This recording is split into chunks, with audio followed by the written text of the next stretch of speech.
1 더하기 1이 무한대가 되는 시간 1프로TV가 여러분을 찾아갑니다. 각 분야의 1프로 최고 전문가들이 모여 펼치는 지식의 향연 지금 시작합니다. 1프로TV 꼭 구독해주세요. 자, 네. 김수환 대표님 오늘은 또 누가 혼날지 어서 오십시오. 예, 안녕하십니까. 예.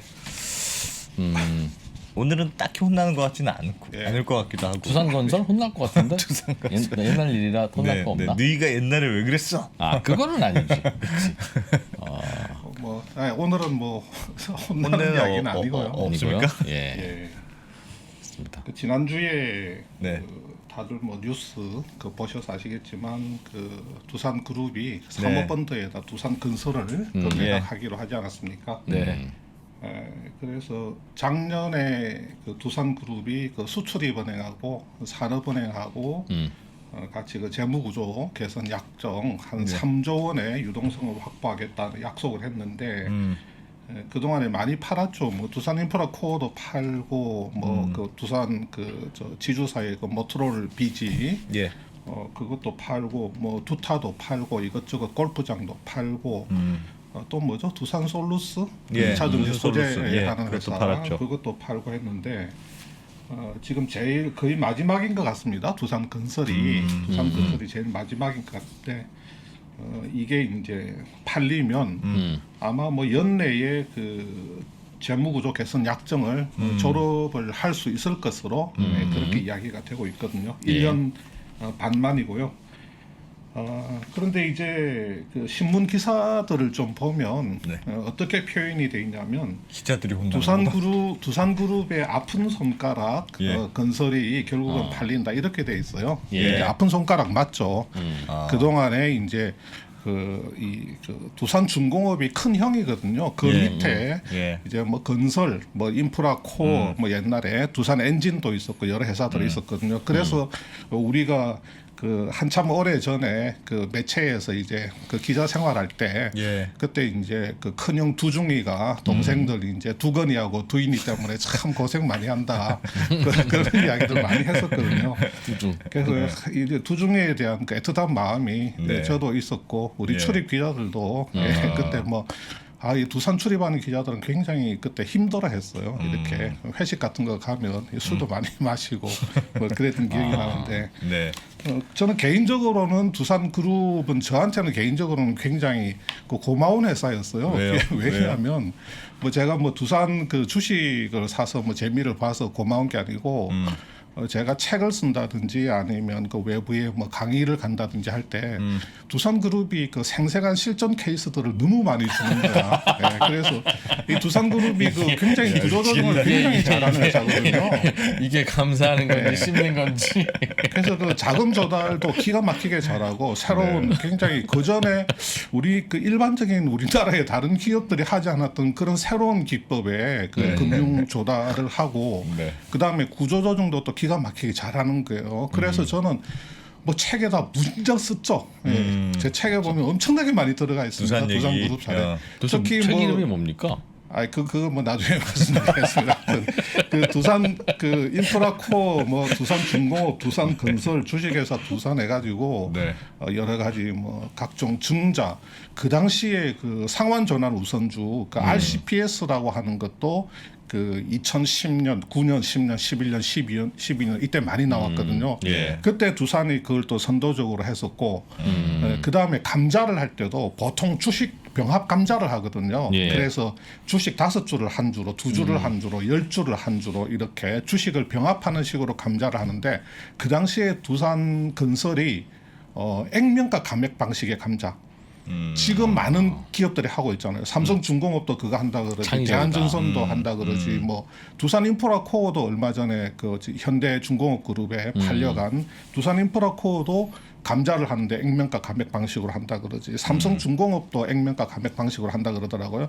근데 그 당시에 제 기억으로는 2010년, 11년 그 무렵에는 두산건설이 거의 선구적으로 그 굉장히 드물게 그 액면가를 감액하는 방식의 그런 그 감자를 했어요. 혁신가였네요. 예.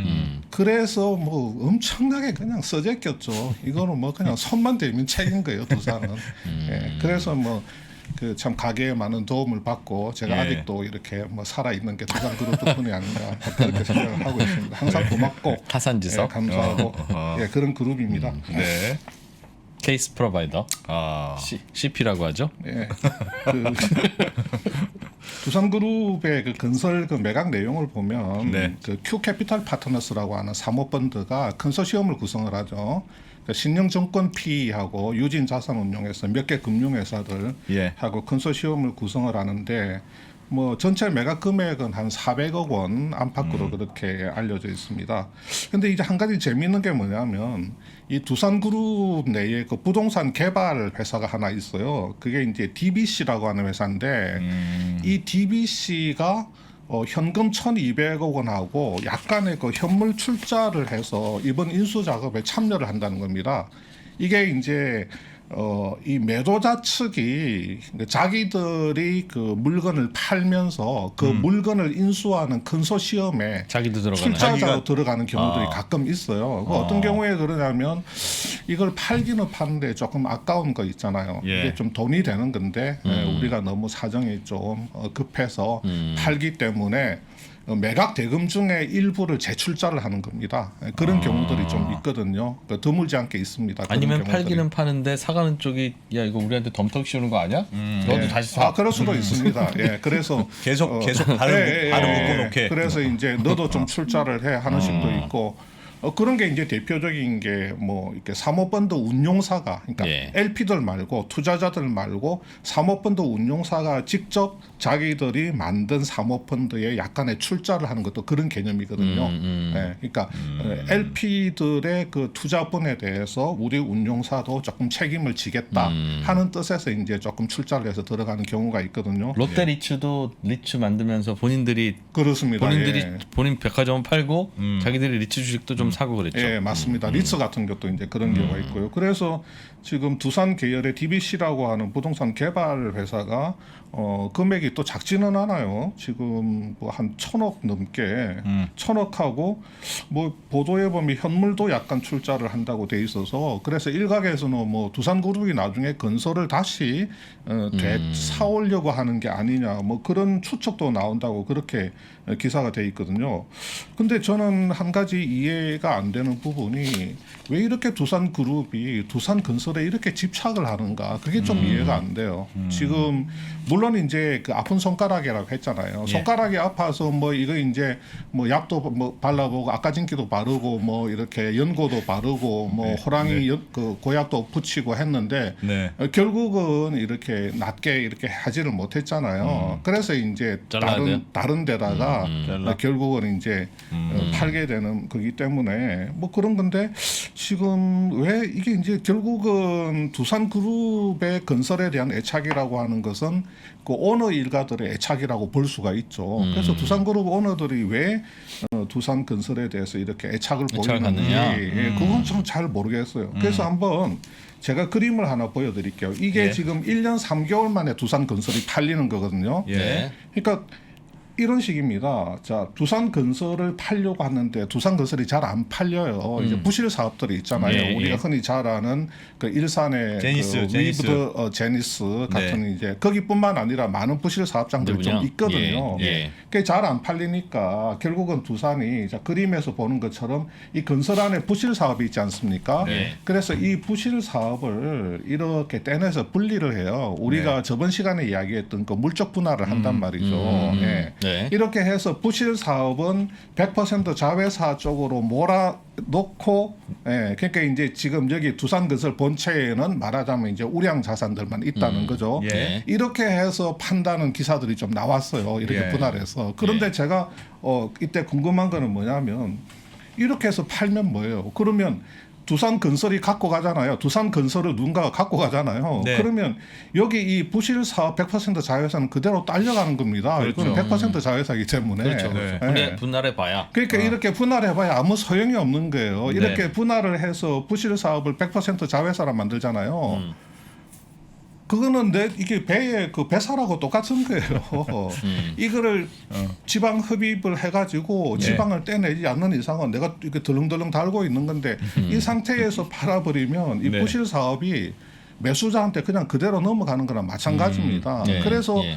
계속 신문에 이 부실 사업을 100% 자회사로 만들어서 분리시켜 놓고 두산건설을 판다는 내용만 나와서 제가 문제 제기를 계속했죠. 그러면 이 부실 사업을 어떻게 정리할 건지 그거부터 먼저 이야기를 하고 본체인 두산건설을 팔아야 되는 거지. 예. 이걸 정리 안 하고 그냥 물적 분할해놓고 판다. 그렇게 되면 사가는 사람 입장에서는 두 개 다 사는 거랑 마찬가지거든요. 그렇죠. 예. 근데 나중에 어떤 그 공시가 나와요. 어떻게 공시가 나오냐면 그림에서 보시는 것처럼 자 그러면 이 그 부실 사업 물적 그 분할된 이 자회사가 발행하는 주식을 일단은 두산건설이 다 가지잖아요. 네. 100% 자회사로 해야 되니까. 그런데 보통주하고 우선주를 발행을 해서 이거 비중을 70% 30%로 한다는 거지. 그래서 보통주 70% 우선주 30% 이렇게 발행해서 두산건설이 이 주식을 다 가지는데 이 우선주 30%를 판다는 거예요. 예. 그러면 우선주 30%를 누가 사가느냐? 네. 두산그룹 계열사가 사간다 이거지. 두산 큐백스라고 하는 회사가 얼마를 주고 800억을 건설한테 주고 사간다는 거예요. 이 우선주 지분 30%를. 우선주를 사간다. 부실 사업에 왜요? 그러니까 왜요? 아니 이제 모르겠네. 이 그 건설을 좀 원활하게 매각하기 위해서 이렇게 한다는 거죠. 예. 이렇게 원활하게 매각하기 위해서 네. 이 100% 자회사로 내려놓고 이 우선주 30%는 두산 큐백스가 사가면서 이 대가로 800억 원을 건설한테 준다 이거예요. 네. 30%의 부실을 떠안아 준다 이거죠. 예, 계열사가. 말하자면 이제 예. 그런 셈이 되는데 네. 그런데 중요한 건 뭐냐면 이 두산건설이 이 큐백스한테 풋옵션을 부여를 해주는 거죠. 그러니까 나중에 원하면 이 우선주 30%를 건설한테 다시 되팔 수 있는 권리를 주는 겁니다. 800억 원 플러스 알파 가격으로. 그러면 이 두산건설이 팔리겠어요? 안 팔리죠. 안 팔린단 말이에요. 그렇죠. 사가는 사람 입장에서는 어이가 네. 없지. 예, 예. 예. 아니 건설이 이 부실 사업 회사 지분의 보통주 지분 70%를 그대로 갖고 있고 네. 우선주 30%는 두산그룹 큐백스가 걷어갔다고 하는데 네. 800억 원을 내놓고 네. 근데 알고 보니까 이 큐백스가 나중에 뭐 2년이나 3년 뒤에 다시 건설회사가 자기들이 사간 가격 플러스 알파로 이렇게 팔 수 있는 권리가 부여가 돼 있는 거야. 그러니까 대우산업개발이라고 하는 회사가 이 두산건설을 살려고 들어왔다가 매각 스킴이 이런 식으로 돌아가니까 야 이거 뭐지? 이거 이렇게 해도 되는 건가? 우물쭈물 하다가 1년 3개월 지난 거예요. 예. 그래서 저는 그때 이 두산그룹에서 과연 이 건설을 정말 매각하겠다는 그런 의지가 있는 건가? 진짜 의지가 있다면 이런 식의 구성은 이런 식의 매각 스킴은 짜지는 않을 텐데 좀 이상하다라고 생각을 한 적이 있었죠. 어쨌거나 이렇게 해서 1년 3개월 동안 안 팔리다가 결국은 너무 안 팔리니까 이 두산건설을 어떻게 하냐면 두산중공업의 100% 자회사로 만들어 버리잖아요. 주식 교환을 통해서. 예. 그러니까 두산건설 주주들한테 주식을 다 그냥 사서. 다 받고 그 대신에 두산건설 일반 주주들한테 중공업 주식으로 교환을 해줘 버리죠. 예. 그러니까 건설을 중공업의 100% 자회사로 만들어 놓고 이번에 큐캐피탈한테 파는 거거든요. 포괄적 주식 교환. 네. 그렇죠. 네. 그래서 배운 주식의 거? 포괄적 그 교환으로 예, 100% 완전 자회사를 만들어 놓고 그러니까 이제 공시 줍줍으로 이제 공부를 한 티가 나네요 이제 보니까. 네. 조금씩 배워가고 있습니다. 여기서 배운 건 아니고 박수익 기자한테 배웠어요. 네. 네. 그러니까 그거를 처음부터 뭐 그런 식으로 매각을 하든지 해서 원매자가 이렇게 사갈 수 있는 그런 조건을 만들어 줬어야 되는데 이상한 스킴을 짰다가 이게 안 되고 시간만 끌다가 이번에 이제 중공업의 100% 자회사로 만들어 놓고 예, 그게 올해 들어와서 그렇게 만들었죠 아마. 예. 그리고 이제 이렇게 사모펀드한테 그 파는 이런 형태로 이제 가게 되는 거죠. 800억 원 왜 왔다 갔다 했는지 아직도 밝혀지지 않은 채 그냥 그런 일이 있었던 거예요? 800억 원이고요. 예. 아니, 그러니까 이제 제가 볼 때는 이게 회사라고 하는 게 그러면 큐백스도 이사회가 있을 거 아닙니까? 네. 또 큐백스도 이제 저 대주주가 있고 네. 뭐 여기 큐백스 주주가 어떻게 돼 있는지 모르겠는데 그러니까 이제 기업 대 기업 간의 거래에 있어서 이렇게 투명하게 어느 한쪽이 손해를 보지 않게 거래를 한다 뭐 이런 거겠죠. 부실을 하니까 부실을 그러니까 큐백스 이사회에서도 야 이거 부실 사업 우선주 이게 부실 사업인데 네. 이 부실 사업인데 그러니까 장기 미회수 채권이잖아요. 예. 회수되면 좋지. 네. 회수되면 이 큐백스한테 큐백스가 우선주 30%를 가지고 있으니까 예. 어떤 높은 배당을 받을 수 있겠죠. 예.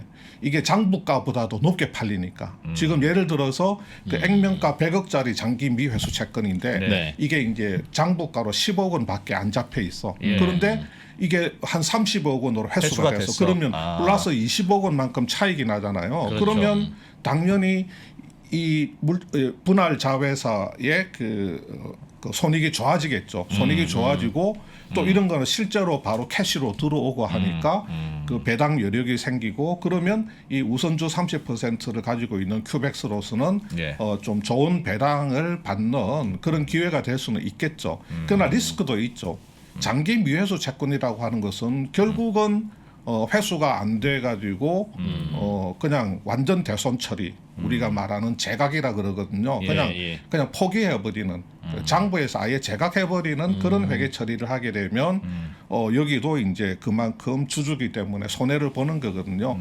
그런 리스크를 좀 완화하는 장치로 건설한테서 풋옵션을 받은 거예요. 그런데 사가는 사람 입장에서 볼 때는 그렇죠. 이건 뭐 800억에 우선주 30%가 있는데 나중에 큐백스가 풋옵션을 행사를 하면 더 비싼 돈, 800억 원 플러스 알파를 큐백스한테 줘야 되니까 이게 좀 매수자 입장에서는 그렇게 그 매력적인 조건이 예. 아닌 거죠. 예. 그래서 지금 건설 같은 경우는 지금 어떻게 이번에 이렇게 정리를 하게 됐습니다. 그래서 뭐 두산 중공업 입장에서는 이제 뭐 참 건설 때문에 그동안에 굉장히 고생도 많이 했고 중공업이 건설에 그 지원해준 금액이 거의 2조 원 정도 됩니다. 네. 그래서 이제 이 2조 원이 일단은 그 현금 그 유상 증자만 해도 한 7천억이 들어갔어요. 2011년하고 2013년에 한 3천억 4천억 정도 해서 두산 건설에 한 7천억 정도를 현금 유상 증자를 해줬거든요. 예. 특히 13년 같은 경우는 현금 3천억 그 증자를 해주면서 예. 두산중공업이 가지고 있던 그 사업부가 하나 있어요. 그게 뭐 배열 회수 보일러 시스템인가 네. 그게 예. 두산중공업 입장에서는 그 짭짤하게 짭짤한 건데 돈이 좀 되는 사업인데 네. 그 사업을 그 두산건설한테 줍니다. 그 대신에 두산그룹의 신주를 받죠. 이걸 우리가 이제 현물 출자 유상 증자라고 하잖아요. 그러니까 중공업에 자기네 사업을 똑 떼가지고 그냥 그 사업을 현물로 건설에다가 현물 출자를 주고. 해버리고 그게 이제 가치평가에서 5,700억 가치평가가 나왔거든요. 네. 중공업의 그 사업이.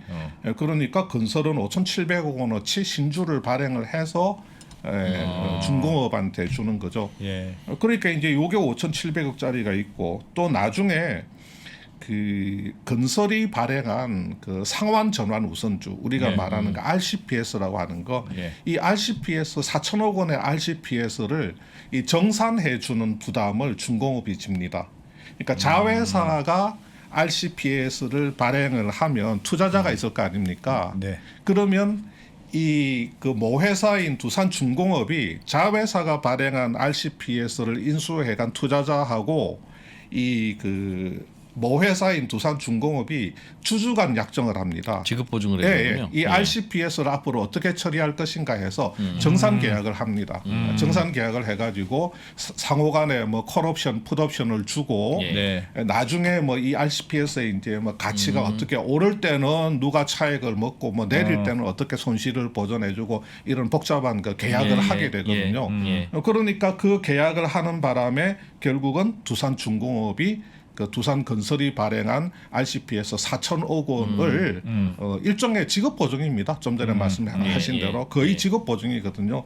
그 부분에 대해서 그 정산 책임을 져준 부분이 한 4천억 정도 있거든요. 그 다음에 나머지 뭐 이런저런 집게다시 같은 것도 다 집어넣으면 네.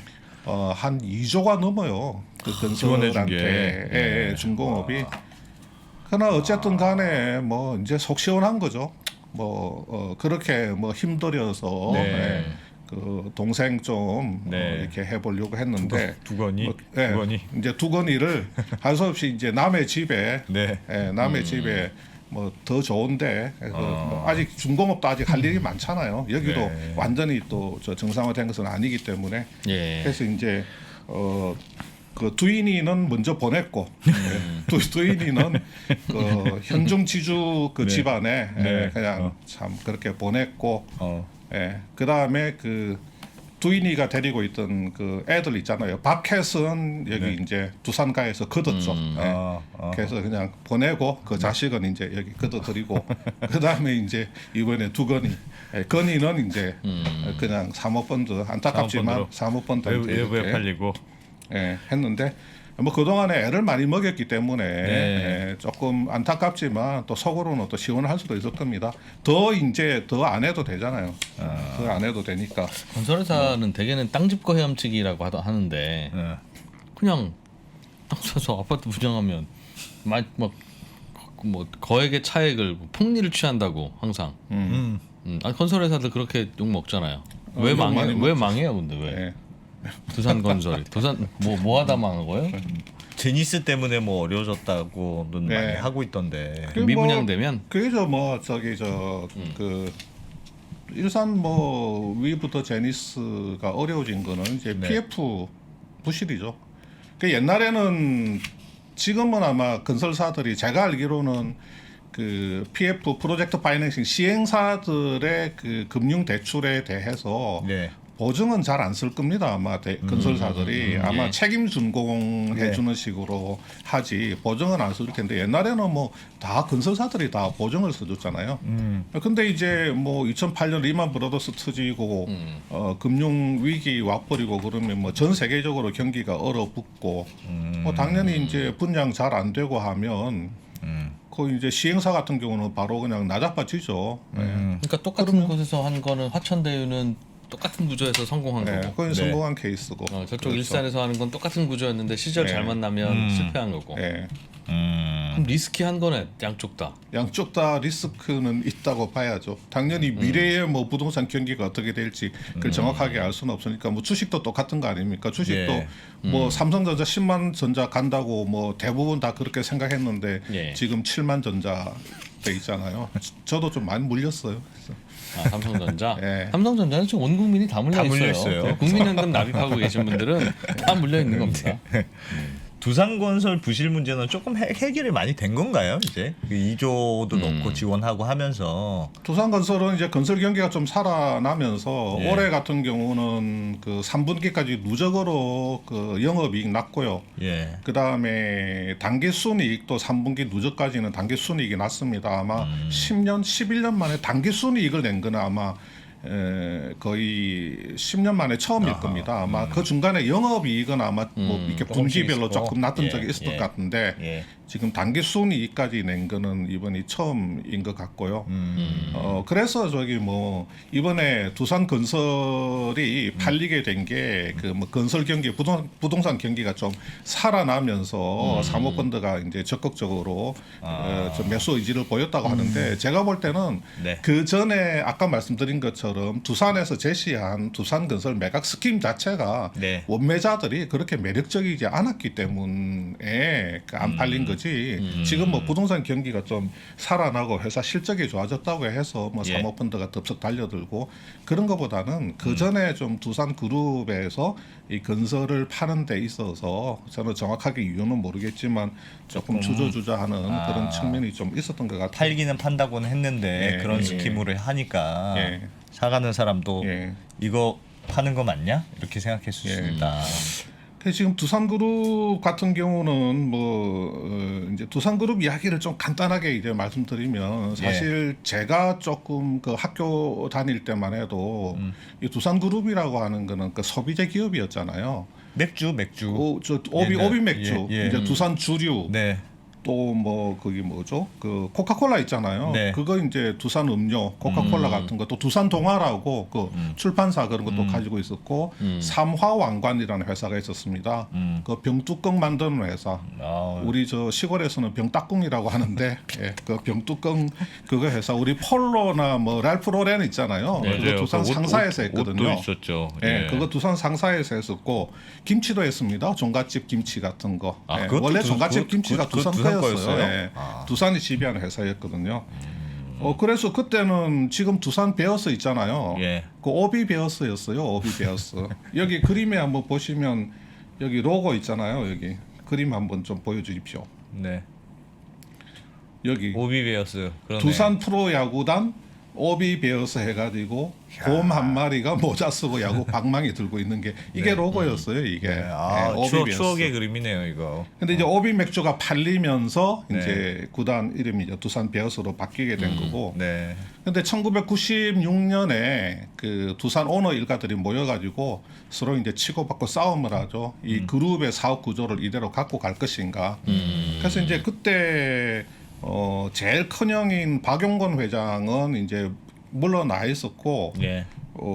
둘째 박용호 회장이 이제 두산그룹 회장할 때인데 그 밑에 동생들이 줄줄이 있잖아요. 거기서 어떻게 할 것인가 토론하는데 아무래도 이제 큰 형하고 둘째 형은 좀 올드하니까 우리가 소비재를 포기한다는 게 이게 말이 되느냐 하면서 뭐 우리 눈에 흙이 들어가기 전에는 우리는 이걸 포기할 수 없다 뭐 이런 식이었고 그러니까 이제 동생들은 조금 깨어 있으니까 그러면 형 눈에 흙 뿌릴까요? 그러면서 이제 그런 이야기는 안 했겠지만 하여튼 그 지금 이대로는 안 된다 이대로는 안 되고 빨리 뭔가 그 좀 미래지향적인 그런 그 사업을 해야 된다 그러면서 좀 중공업 그룹으로 가는 게 어떻겠느냐 확 바뀌었죠, 예. 그때 정말. 그렇게 이야기를 하면서 그 당시에 이제 박용성 회장 같은 분은 네. 우리가 갖고 있는 이 그 소비재 사업들이 지금 돈을 잘 벌 때 이걸 빨리 제값을 받고 팔아서 변신을 해야 된다. 이게 사업이 안 되고 돈을 못 벌 때 팔려고 하면 팔리지 않는다. 우리한테 걸레는 남한테도 걸레다 하는 걸레론을 이야기를 하거든요. 나한테 걸레는 남한테도 어차피 걸레다. 걸레다. 그래서 회사가 걸레가 된 뒤에 이 걸레를 팔려고 하면 걸레값밖에 못 받는 거다. 그러니까 좋은 값 받을 수 있을 때 팔아야 된다. 예. 이게 이제 동생들이 워낙에 강력하게 그렇게 주장을 하니까 결국은 맏형인 이제 박용건 회장이 그러면 그렇게 가자고 해서 결정을 내리고 그 결정에 지대한 영향을 끼친 게 맥킨지죠. 맥킨지한테 어마어마한 돈을 주고 컨설팅을 받았는데 맥킨지 쪽에서 사업 구조에 대전환이 좋겠다는 식으로 의견을 준 것 같습니다. 그래서 박용건 회장이 결정을 내려서 갔거든요. 가면서 그 뒤에 뭐 2000년도 들어와 가지고 창원의 한국중공업 공기업 그거 인수한 게 지금 두산중공업이에요. 그리고 그 다음에 그 대우종합기계 그거 이제 인수한 게 지금 이제 두산 인프라코어 같은 거고 거기서 이제 회사들을 좀 많이 인수를 했죠. 하면서 그 중공업 그룹으로 이렇게 변신을 하게 되는데 2007년에 뭐 어마어마한 M&A를 하지 않습니까? 그게 바로 밥캣이거든요. 밥캣. 그래서 네. 그 잉거솔랜드라는 회사가 그 밥캣 그 건설 그 기계 부문을 갖고 있다가 네. 그걸 팔려고 내놓은 것을 두산이 가서 이제 덥석 물은 거예요. 그때 50억 불 넘게 56억 불인가 그 51억 불, 하여튼 50몇억 불을 주고 샀어요. 우리나라 돈으로 6조 넘게 줬는데 예. 그 당시에 우리나라 기업의 그 글로벌 M&A로는 가장 사상 최대 금액이었죠. 근데 좀 안타까운 거는 2007년도에 두산이 달려들었을 때 이미 미국에서는 벌써 그 부동산 버블, 그 서브프라임 모기지가 문제가 좀 되고 있었고 이게 이제 버블하면서 이렇게 거품이 조금 올라올 때인데 그 두산은 그때 그걸 몰랐던 건지 아니면 좀 자신이 있었던 건지. 네. 근데 이거 이제 오너들이 이게 꽂히잖아요. 예. 꽂히면 이게 좌고우면하지 않거든요. 그래서 무조건 밑에서도 오너가 꽂히면 직진을 할 수밖에 없습니다. 근데 M&A는 다 그렇습니다. 그래서 그 HD 현산도 아시아나 인수하려고 할 때 네. 그때 뭐 그런 그 브로커 애들 있잖아요. 네, 그 사모펀드 이렇게 물건 이렇게 와가지고 이렇게 그럼 이제 크레딧 스위스 같은 애들이 예. 와가지고 뭐 정 회장 만나서 회장님 그 현산 말이죠 하면서 이렇게 아시아나 인수하시면 이렇게 되고 예? 비행기 타시면 폼 나고 예? 항공사 뭐 이래가면서 이제 뭐 이러니까 이제 무슨 그럼 뭐 우리 현산이 어떻게 되니까. 모빌리티 기업이 되는 거 아니겠습니까? 야, 모빌리티 그 어감이 좋네. 그러면서 이제 하면 밑에서는요 무조건 질러서 해야 됩니다. 회장이 꽂혀 있는데 그 지르지 못하고 우물쭈물 돈으로 우물쭈물 하다가 예. 돈에서 밀려가지고 저기 못 가져오면 그건 잘리거든요. 근데 일단은 많이 질러서라도 가지고 와야 돼요. 회장이 꽂혀 있으면. M&A는 무조건 그렇게 해야 되는 건데 뭐 이야기하다가 여기까지 왔죠. 밥캣.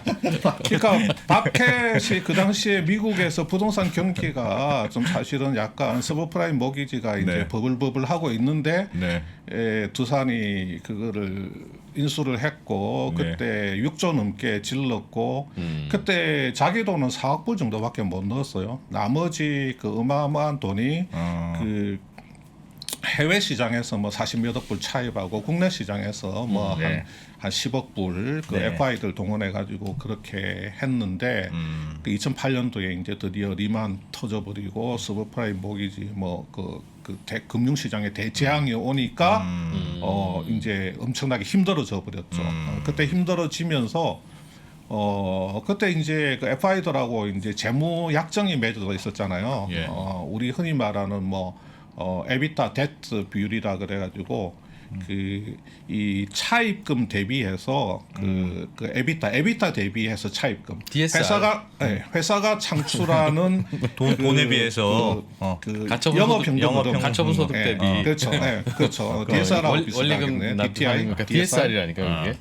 그러니까 이제 회사가 창출하는 영업현금 흐름 대비해서 차입금 비율이 얼마나 예컨대 되느냐. 뭐 5배 이상 되면 안 된다, 6배 이상 되면 안 된다 하는 그 재무적 약정을 이제 맺는 경우들이 있거든요. 근데 그게 이제 회사가 에비타가 안 나오는 거죠. 에비타가 회사가 실적이 안 좋고 건설 경기 죽어버리고 밥캣이 적자 내버리고 하니까 밥캣을 데리고 있는 두산 인프라코어 두인이도 실적이 안 나오고 그러니까 이제 재무 약정을 위배하게 되니까 어떻게 하든지 돈을 갖고 와가지고 자본을 확충하든지 해야 되니까 그러던 와중에 이제 그 두건이가 또 저기 일산 에서 이제 한번 또 사고 한번 또 빵 터뜨리고 여기저기 이제 그 PF 이제 했던 것들 빵빵빵 터지니까 이제 형 입장에서는 정신을 못 차리는 거죠. 근데 형은 그래도 괜찮았어요. 두산 중공업은 그때도 뭐 그래도 좀 따박따박 영업 이익을 내고 이렇게 하고 있었는데 아마 뭐 2016년, 17년 그때까지는 꾸준하게 그 영업 이익을 내고 있었는데 동생들이 가가지고 뭐 이게 이제 사고를 치고 이제 다니니까 그거 이제 뭐 메꿔주고 뭐 돈 넣어주고 하다 보니까 그 이제 이제 차입금도 차입금이지만 그때 가장 큰 거는 뭐가 문제였냐면 시장이 두산 그룹 자체를 굉장히 위태위태하게 봤어요. 두산 중공업이 이제 굉장히 힘들어지니까 그러면 사실은 가장 무서운 게 이제 크레딧이거든요. 그 그룹의 크레딧 자체가 흔들려 버리게 되면 그 주력사에 대한 등급 하락이 오게 되고 그래서 이제 그 크레딧 신용 등급이 떨어지게 되면 거기서부터 이제 자금 조달이 굉장히 어려워지게 되는 네. 거죠. 시장 네. 자금 조달이 어려워지고 또 조달 금리가 굉장히 크게 뛰어버리고 그래서 이제 그 회사로서는 뭐 더 힘들어지는 거죠. 그러니까 동생들 근사한다고도 힘들고 또 이제 자기도 거의 투기 등급 비스무리하게 네. 그러니까 뭐 신용 등급이 트리플 B 제로까지는 더블 B 더블 B 플러스인가 그때부터는 이제 투기 등급으로 떨어지게 되잖아요. 네. 근데 투기 등급까지는 안 갔지만 거의 투기 등급 직전까지 이제 등급이 그렇게 가버리고 회사채 등급이 그렇게 가버리고 또 기업은 CP 등급 자체가 뭐 또 떨어져 버리고 그러니까 뭐 장기 자금 조달도 예. 이제 많은 부담을 져야 되고 단기 자금 조달도 많은 그 부담을 져야 되고 뭐 이래저래 안팎으로 뭐 치이게 되는 그런 이제 야, 결과적으로 상황으로 보면 소비재에서 중공업으로 전환한 게 타이밍이 진짜 안 좋았네요. 타이밍이.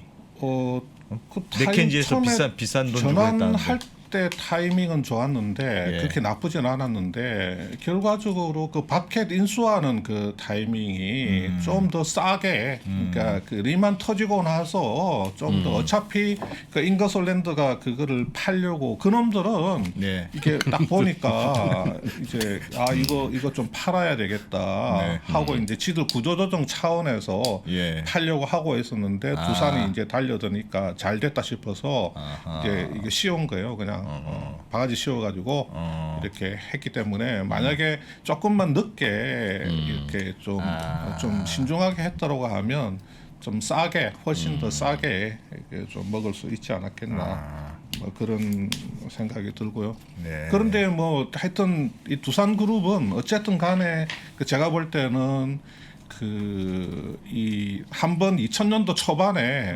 한번 그룹 자체를 완전히 그 뒤바꾼 경험이 있기 때문에 네. 어마어마한 그 대형 M&A 그 당시로서는 굉장히 큰 M&A도 하고 컨설팅도 받고 또 컨설팅 쪽에 일하는 사람들도 많이 지금 데리고 오고 예. 지금 두산그룹에도 보면 그 IB 출신들이 많이 지금 예. 들어갔습니다. 그때 IB 출신들이 많이 좀 들어가가지고 구조조정이나 뭐 자금 조달이나 이런 쪽에 일들을 많이 하다 보니까 그룹 자체가 뭐 그런 어떤 자금 조달이나 구조조정 쪽으로 상당히 그 도가 특고 또 그런 구조조정을 하는데 주저하지를 않아요. 이번에 1년 6개월 만에 그 조기 졸업을 하게 되잖아요. 이런 경우가 거의 없거든요. 그러니까 몇 조 되는 그 유동성을 확보를 하는데 그냥 바로 그냥 팔아버리잖아요. 팔고. 인프라코어 팔아버리고 솔루스 팔아버리고 지주사 뭐 모트롤 팔아버리고 팔아가지고 그 모트롤 같은 경우는 제가 알기로는 오너들이 가진 지분이 많은데 팔아서 그냥 주식회사 두산에 때리받고 그래서 주 두산이 그냥 그 중공업에 유상증자 해버리고 그냥 막 해버리잖아요. 중공업은 약간 건설은 약간 이해가 안 되긴 했지만 그래서 이 한번 제가 한번 실제 사례를 한번 보여드릴게요. 예. 이 두산그룹이 얼마나 그 자금 조달이라든지 이런 스킬이 좋은지 그림을 한번 보여드릴게요. 이게 2009년도에 제가 그 매체에서 이제 산업 담당 데스크를 할 때인데 네. 갑자기 이제 두산그룹에서 전화가 왔어요. 와가지고 부장님 좀 기자 좀 빨리 보내주십시오. 우리 긴급 기자회견 합니다. 그래서 예정이 없던 거였어요. 갑자기 뭐 발표를 한대. 그래서 이제 두산 그 출입 기자를 그 두산 타워에 이제 보냈는데 그날 발표 내용이 이겁니다. 뭐냐면 이렇게 두산그룹하고 사모펀드가 이렇게 있잖아요. 두산그룹이 2,800억을 출자를 해서 그 페이퍼 컴퍼니 1을 만들어. 예. 그다음에 이 사모펀드가 2,700억을 출자를 해서 페이퍼 컴퍼니 2를 이렇게 만듭니다. 그다음에 요 두산 DST, 카이, SRS 코리아, 삼화왕관 이게 두산그룹이 지분 가지고 있는 회사들입니다. 요 두산 DST는 방산업체, 카이는 우리 아는 회사잖아요. 한국항공우주산업인가 여기도 두산그룹이 지분을 가지고 있었거든. 이 SRS 코리아는 그 버거킹하고 KFC 예, 그거 이제 가지고 있는 회사고 삼화왕관은 아까 말씀드린 대로 병뚜껑 그거 이제 만드는 회사인데 요 회사들 지분을 두산 계열사들이 가지고 있었는데 요 회사들에 대해서 어떻게 하냐면 요 주식의 51%는 페이퍼 컴퍼니 1이 사요 이렇게 49%는 페이퍼 컴퍼니 2가 사. 예를 들어서 카이 지분이 100주다. 두산 계열사가 가지고 있는 카이 지분이 100주면 페이퍼 컴퍼니 1이 51주를 사고 페이퍼 컴퍼니 2가 49주를 사. 예. 그러면서 경영권은 두산그룹이 가지잖아요. 왜냐하면 그렇죠. 두산그룹이 그 출자한 페이퍼 페이퍼 컴퍼니 컴퍼니가. 1이 51%니까 예. 경영권은 그대로 가지면서 이 사모펀드를 그냥 뭐 이렇게 이사회에 참여시키는 예, 예, 쪽으로 예. 경영 참여시키는 쪽으로 하는데 요 4개 회사 지분을 다 팔면 7,800억이에요. 7,800억. 예. 7,800억인데 두산이 페이퍼 컴퍼니 1에 출자한 게 2,800억밖에 안 되잖아요. 네. 그러면 5천억 원의 유동성을 확보하게 되는 거예요. 두산이. 아니 어디서 나서? 여기 출자한 돈하고 예. 은행에서 약간 차입을 하는 거죠. 예. 그래서 은행 차입금도 유동성 확보로 보는 거죠. 예. 네. 7,800억 가치다 이거죠. 은행에서도 이 회사 지분을 담보로 대출 신청을 그렇죠. 하면 7,800억 예, 해줄게. 예. 그러니까 이 사모펀드가 2,700억 출자하고 지들이 은행에서 좀 빌렸을 거 아닙니까? 예. 그렇게 해서 페이퍼 컴퍼니 2의 자금을 마련해 가지고 요 두산의 4개 회사에 49% 지분을 땡겨갔잖아요. 네. 그러면 이제 두산도 2,800억 원을 내놓은 거지. 네. 2,800억 원을 내놓아서 페이퍼 컴퍼니를 만들고 은행에서 조금 돈을 땡겨 가지고 예. 여기서 51%의 이제 이렇게 지분을 이제 가져가게 되는 겁니다. 예. 두산 DST나 카이나 SRS 코리아는 누구 회사였어요? 요거는 이제 두산 계열사들이 다 가지고 있죠.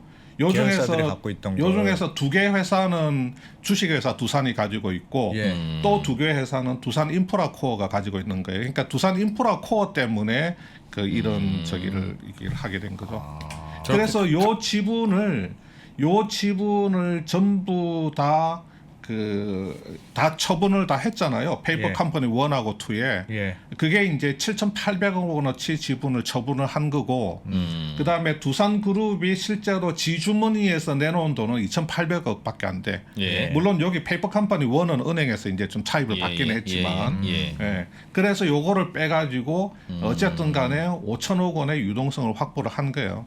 그렇게 하고 그다음에 그 3년 뒤에는 사모펀드가 됐건 두산그룹이 됐건 그 자기들이 가지고 있는 지분을 팔 때 그때 드래글롱 상대방 지분도 같이 묶어서 팔 수 있는 권리를 준 거죠. 만약에 예. 사모펀드가 요 회사들 지분을 49% 가지고 있는데 두산이 가지고 있는 지분 51%도 드래그 해가지고 외부에다가 매각을 할 수 있고 예. 아니면 두산그룹이 이 지분을 팔고 싶어 그러면 이 페이퍼 컴퍼니가 가지고 있는 이 49% 사모펀드 쪽의 지분 49%를 드래그 해가지고 지분 전량을 그냥 제3자한테 매각할 수 있는 이런 이제 약정을 맺게 되는 거죠. 그러니까 이런 식의 어떤 자금 조달을 잘 하는 거예요. 그래서 이때도 뭐 우리가 기사를 쓸 때 와, 전례 없는 아주 희한한 뭐 스킴이다 그러면서 뭐 굉장히 칭찬을 많이 하는 기사가 그때 나왔어요. 뭐 굉장히 이때 이제 이 사모펀드가 그때 제 기억으로는 뭐 미래셋에서 만든 PE 한 군데하고 또 어디더라 하여튼 이 사모펀드 2군데가 이렇게 같이 이렇게 페이퍼 컴퍼니 2를 만들었었거든요. 예. 그러니까 이런 식으로 이제 이런 식으로 하는 게 있고 왜 저렇게 한 거예요? 돈이 필요하잖아요. 예. 예를 들어서 지금 두산 인프라코어가 지금 박해 때문에 너무 돈이 쪼들리는데 시장이라고 하는 거는 귀신 같아가지고 두산이 쪼들려가지고 지금 급하게 뭐 판다 그러면 돈을 안 후려치죠. 주겠죠. 예. 예. 아주 싸게 먹으려고 그러고 항상 파는 놈이 이제 후달리는 거죠. 네. 쫄리면 돼지는 거거든. 그러니까 네. 이제 이런 M&A 판에서는 시간을 가지고 여유 있게 하기 위해서 사모펀드들을 끌어들여 가지고 야 일단은 이런 식으로 해가지고 우리가 좀 급하게 한 5천억 정도 유동성을 마련하자. 그러면서 너네하고 우리하고 요 4개 회사 좀 밸류를 업 시켜 가지고 나중에 조금 비싸게 팔자. 그러면 너것도 좋고 우리도 좋고 그때 우리 분파이를 하면 되니까. 그런 식으로 파트너를 끌어들이는 거군요. 그렇죠, 일종의. 그렇죠. 나중에 지금 그 두산이 지금 이제 좀 자금이 후달리는데 후달린다고 해서 이거를 예를 들어서 이게 시장에다가 이제 내놓게 되면 이거를 싸게 이제 먹으려는 놈들이 이제 눈에 불을 켜고 달려들 거고, 그러니까 이렇게 이제 사모펀드들 만나가지고 이렇게 해서. 그 3년 뒤에 그 드래글롱 조항도 있고 뭐 여차 해가지고 붕짝붕짝해서 시간 좀 회사 밸류도 키워서 나중에 서로 좋게 비싸게 좀 팔아보자. 비싸게 그렇게 해서 팔아보자. 서로 이제 합의가 된 거예요. 그러니까 시간에 쫓기지 않고 어느 정도 유동성을 확보를 하면서 시간에 쫓기지 않고 여유 있게 이 시장 상황을 보면서 좋은 타이밍에 조금 비싸게 제값받고 팔겠다. 그런 차원이죠. 뭐 다른 건 뭐 특별한 게 있는 건 아닙니다. 7,800억 가치가 있는 계열사가 이미 있으면 그냥 그 지분 담보로 대출 받으면 되지. 네, 그렇게 사실은 뭐 이 지분을 그냥 은행에다가 담보로 주고 그냥 빌려줘. 그 대출을 이제 받는 그런 방법도 있죠. 그런 방법도 있는데 일단은 뭐 좀 사모펀드를 좀 사모펀드한테 뭘 먹이를 주고 두산 뭐 모르겠어요. 두산 입장에서는 그 은행 가가지고 은행 주식 담보를 하게 되면 그 담보 인정 비율이 얼마나 짭니까? 솔직히 이게 사모펀드하고 하게 되면 이게 그 시장 밸류를 어느 정도 인정을 해주는 거거든요. 그러니까 서로 이 지분의 밸류에이션 어떤 거는 상장사고 어떤 거는 비상장사인데 사모펀드 쪽에서 밸류에이션을 잘 인정을 해줬어요. 근데 은행에 뭐 사모왕관 같은 상장사야 뭐 딱 지분 가치가 나와 있지만 그래도 은행 입장에서는 지금 현재 시세에 뭐 한 60% 뭐 한 50% 주려고 할 거 아닙니까? 은행도 저기 돼야 되니까. 그 다음에 이제 비상장사 같은 경우에 은행이 장부상의 순자산 가치로 주려고 하지 그걸 뭐 이 회사의 어떤 미래 밸류에이션을 하겠어요? 사모펀드니까 그래도 뭐 제가 정확하게는 모르겠지만 뭐 EV 에비타나 뭐 DCF를 돌리든지 뭐 해가지고 그쪽에 방산업계 이제 뭐 PR 뭐 10배를 준다든지 EV 에비타 10배를 준다든지 해서 그 가치를 매겨서 이제 깨끗한 회사에다가 대출해주겠다 은행들은. 그렇죠. 은행 가게 되면 두산한테 해줘 하면 안 되고. 엄청나게 짜게 두산은 참 특이한 게 많았던 것 같아요. 예전부터. 그다음에 이제 이렇게 또 그림을 한번 보시면 이게 2012년도에도 이런 식으로 했죠. 이게 주두산, 인프라코어, 중공업, 엔진, 건설 이렇게 5개 회사가 있어요. 요 5개 회사에 자금을 좀 땡겨야 되는 거야. 근데 요 5개 회사가 신용 등급이 다 다르잖아요. 건설 같은 경우는 별로 안 좋잖아요. 그러니까 엔진도 뭐 별로 좋지는 않아. 뭐 하여튼 그러니까 이렇게 증권사가 여기다가 이렇게 대출을 해주는 겁니다. 대출을 해주면서 이 증권사가 이 대출 채권을 이런 그 유동화 회사 SPC에다가 이 대출 채권을 넘겨버려요. 그러면 이 유동화 회사가 이 대출 채권을 기반으로 해서 금융 상품을 만들어서 이 투자자한테 금융 상품을 팔아요. 이렇게.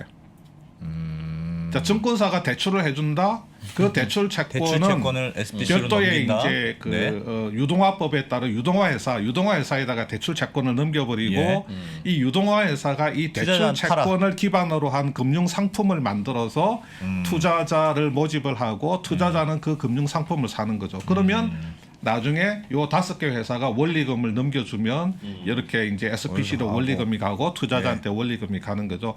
요게 만기가 굉장히 짧아요. 계속해서 짧게 만기가 막 돌아갑니다. 이게 유동화를 하게 되면 길게 할 수가 없어요. 불안하잖아요. 불안하기 때문에 대충 한 3개월 정도 이제 계속해서 만기를 이렇게 돌리게 됩니다. 그러니까 이 5개 회사를 묶어서 합동으로 이런 식으로 어떤 이렇게 이제 유동화 회사를 이용하는 이런 기법이라든지 이런 게 그 전에 다른 회사들이 이제 잘 쓰지 않던 그런 방법이라는 거죠.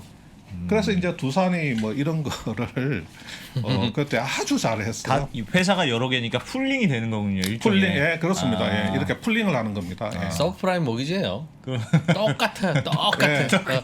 뭐 아니 그냥 Exactly the 맞습니다. 예, same. 뭐 서브프라임이에요. 그냥 근본적인 구조. 이런 애도 있고 저런 애도 있고 이런 애도 있어요. 묶어서. 서브프라임은 계속 너무 또 여기서 또 한 단계 더 나아가서 이걸 기초로 해가지고 또 만들고 해서 이제 그게 예. 그 화약고가 된 거고 여기서는 이제 그 유동화를 이 한 단계에서 그냥 끝내버리는 끝낸 거죠. 거죠. 예. 근데 이게 유동화를 계속 시켜나가면 그게 서브프라임이죠. 뭐. 예. 그리고 불안하니까 짧게 설마 두산 불안하다는 거 저 판매하는 저도 인정합니다.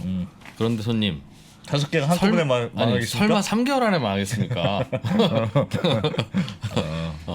제가 보기에도 내년엔 좀 불안합니다. 그러나 3개월은 괜찮습니다. 8% 드리잖아요. 아니 두산은 이게 예를 들면 저렇게 여러 개 회사를 계열사별로 같이 저런 식으로 자금 조달을 하거나 하면 두산의 뭔가 그룹 차원에서 재무적인 이 관리가 굉장히 강한 모양이네요. 예. 두산에 예. 아까 전에도 그렇고 예. 뭐 삼화원간이나 이렇게 해서 51% 예. 49% 팔고 하는 것 보면 계열사들은 묶어서 한다는 뜻인데 그런 식으로 자금 조달을 그렇죠, 많이 하는데 그렇죠. 그거는 예. 중앙에 있는 두 주산이나 이런 데 재무팀이 각 계열사에 미치는 예. 이 그립이라는 게 굉장히 강한 그렇죠. 어차피 문화가 지주회사 있다. 체제고 예. 지주회사 체제고 또 그 두산중공업 자체가 이제 중간 지주회사 역할을 하면서 밑에 이제 뭐 건이 또 뭐 인이 또 이렇게 네. 그 진이 두산엔진 진이 뭐 이런 애들을 데리고 있으니까 그 형이 그동안에 다 돈 지원해주고 해서 뭐 어려울 때 다 했는데 예. 뭐 그 그룹 지주회사에서 이렇게 하자 저렇게 하자 하고 밑에서는 다 따라야 되는 거죠. 네. 지금 뭐 두산중공업 그 두산그룹의 위기는 사실은 중공업의 그 위기였고 중공업의 위기에 영향을 제일 많이 준 게 이제 건설이었는데 그러면 뭐 중공업의 위기라고 하는 게 그 건설이 엄청나게 바로 그 직접적으로 크게 영향을 준 거냐 거기에 대해서는 이제 분명히 두산건설의 영향도 있었지만 아까 말씀드린 대로 아마 저쪽에 그 밥캣 인수 때부터 네, 좀 네. 시작된 거 또 글로벌 금융위기 서브프라임 모기지 그 사태 그리고 좀 글로벌리 그 발전 자체가 약간 친환경, 풍력, 신재생 쪽으로 이제 많이 흘러가는 와중에 네. 좀 두산그룹이 그런 쪽으로 좀 이렇게 빨리 쫓아가는 게 그런 게 좀 늦지 않았느냐 하는 부분이고 탈원전 이야기 많이 하잖아요. 두산중공업은 탈원전 때문이다. 더 거기에 힘들어졌다. 대해서도 뭐 좀 예. 이견들이 꽤 있죠. 그러니까 정부의 탈원전 때문에 미래의 수주가 증발한 거는 맞죠. 예, 탈원전이 아니었으면 아마 그 미래 그 확보한 신규 수주 같은 게 뭐 5조면 5조, 10조면 10조 몇 년간에 걸쳐서 미래 수주분이 있었을 텐데 그 수주분이 날아간 거는 맞는데 미래의 수주분이 날아갔다고 해서 지금 바로 이제 직격탄을 주는 건 아니고 지금 현재의 그 직격탄에 영향을 주는 거는 뭐 그 신한울 뭐 3호기, 4호기 그때 예. 이제 돈 좀 집어넣었다가 예. 그때 이제 손실 본 부분하고 그 다음에 이제 밑에 데리고 있었던 자회사들 그 부분 그리고 이제 글로벌 경기 침체라든지 또 이제 그 해외 사업 쪽이 너무 좀 부진했었잖아요. 글로벌 금융위기 이후에 해외 수주들이 너무 떨어지고 했는 부분 뭐 그런 부분들이 이제 일단은 직격탄이었고 탈원전도 분명히 거기에 이제 나중에 영향을 준 거죠. 예, 탈원전 하게 되면서 거기에 이제 또 영향을 주고. 예전에 그 제니스 그 두산에서 일산에 만들었던 그 아파트가 미분양이 많이 나가지고 예. 홈쇼핑에 나와서 미분양 막 팔고 했었던 기억이 나요. 그래서 그때도 되게 이슈였어요. 그게 아파트 거기에서도 뭐 두산의 50평대 아파트가 많았잖아요. 두산의 창의성이 발휘된 게 애프터 리빙. 맞아. 애프터리빙. 그것도 제 아는 분이 거기 그렇게 들어왔는데 야 정말 돈 얼마 안 썼다면서. 그게 살아보고. 이제 그 살아보고 어떤 살아보고 그 한다. 특별 뭐 분양이라고 해야 되나요? 네. 워낙 안 팔리니까 네. 그 일산 그 제니스 분양률이 100%입니다. 100%. 왜냐하면 그 여러 가지 특약을 붙여가지고 그 예. 팔았잖아요. 분양해서 사고 뭐 나중에 건설사에다가 뭐 이렇게 다시 뭐 팔 수 있는 예. 그 뭐지 뭐 일종의 뭐 풋옵션 비슷한 맞아요. 그런 무슨 식의 뭐 이렇게 무슨 백이었나? 이렇게 돈을 좀 돌려주는 뭐 그런 게 있었는데. 뭐 예? 그래가지고 예. 사람들이 그거 믿고 들어갔기 때문에 분양률은 지금 100%예요. 그게. 근데 그게 말하자면 진성 분양은 아니라는 거죠. 네, 우리가 네. 흔히 아는 그런 일반적인 분양은 아니라는 거죠. 야, 두산 재밌네요. 재밌는 두산 이야기. 오늘은 뭐 그렇게 많이 혼난 것 같지는 않네요. 근데 의외로 자주 혼났어 두산이. 사실은 두산도 열심히 좀 하려고 하다가 뭐 일부러 그랬겠습니까? 네, 그런데도 두산 요즘 야구 잘하잖아요. 야구. 야구 오비일 때 기억나요? 오비일 때? 옛날 오비 베어즈 진짜 인기였죠 옛날에. 박철순. 박철순까지는 불사조. 오비 승리의 이름 오비. 아 그런 노래였나요? 와 몰라요? 진짜 뭐. 근데 두산 중공업이 올해 수주가 괜찮더라고요. 사실 수주가 제일 중요한데 올해 수주 괜찮습니다. 요 그림 한번 요 마지막으로 요 그림 한번 보시면 예. 네. 올해 수주 목표가 여기 이제 8조 6천인데 8조 6천인데 보니까 지금 가능하다고 지금 그 IR에서 3분기 IR에서 밝혔더라고요. 보니까 지금 이제 3분기 누적이 뭐 한 5조라고 해서 야 그러면 한 분기만에 8조 6천까지 올라가겠나 했는데 네. 여기 보면 이렇게 수주 인식 그 분이 있어가지고 예. 8조 6천까지 연간 수주 목표는 달성이 예상된다. 근데 이런 거는 굉장히 긍정적인 신호입니다. 수주 목표 달성 가능하다고 하는 부분은 풍력 발전, 수력 발전 등등등. 네, 그 전에 저 수주가 좀 많이 약했었거든요. 예. 근데 여기 보니까 뭐 해상 풍력하고 수력, 그 다음에 이게 저 가스 발전 쪽이 어떻게 네. 제가 정확하게는 모르겠는데 하여튼 올해 수주 목표 연초에 세웠던 수주 목표를 뭐 달성할 수 있다는 것만 해도 뭐 나름 긍정적인 신호인 것 같습니다. 정확하게는 잘 모르겠지만. 네. 네. 알겠습니다. 컴퍼니 재밌었네. 백브리핑이란 이런 것이다. 야 재밌네요 두산 얘기. 내 회사 같아 듣다 보니까. 아니 그러니까 이게 여기 무슨 실타래 뽑아낸 듯이 막 두산 얘기 이 얘기에서 이 얘기로 걱정되고 막 막. 네. 재밌었습니다. 네. 글로벌 모니터 김수환 대표였습니다. 고맙습니다. 예, 감사합니다. 저희는 뭐 바로 인사를 해야 되는 분위기인가 본데요. 네. 7시 30분에 네. 백브리핑에서 돌아오겠습니다. 선택을 더 고민해야 돼요. 이유는 옵션이 늘었기 때문에. 그래서 선택에 대한 부분들을 하기 위해서는 뭐가 필요하냐면 그만큼의 지식이 요구됩니다. 즉 디코딩을 위한 날리지가 요구돼요. TMI죠. 계속 정보가 오고 있는 거예요. 뭐 하나 살려고 그러면 두려워집니다. 공부를 해야 되거든요. 계속 공부해야 돼요. 공부하세요. 레버니 업으로 가셔야 돼요. 레버니 업으로 가면 내가 배제되지 않습니다. 삼프로TV 채널의 공개 영상에서는 전달할 수 없었던 심화되고 체계적인 12개의 핵심 커리큘럼을 담았습니다. 또한 작년에 많은 분들이 좋아해 주셨던 삼프로TV를 빛낸 투자 전문가들의 자필 투자 덕담과 격언이 들어간 삼프로TV 다이어리와 함께 2022년도 잘 준비하시기 바라겠습니다.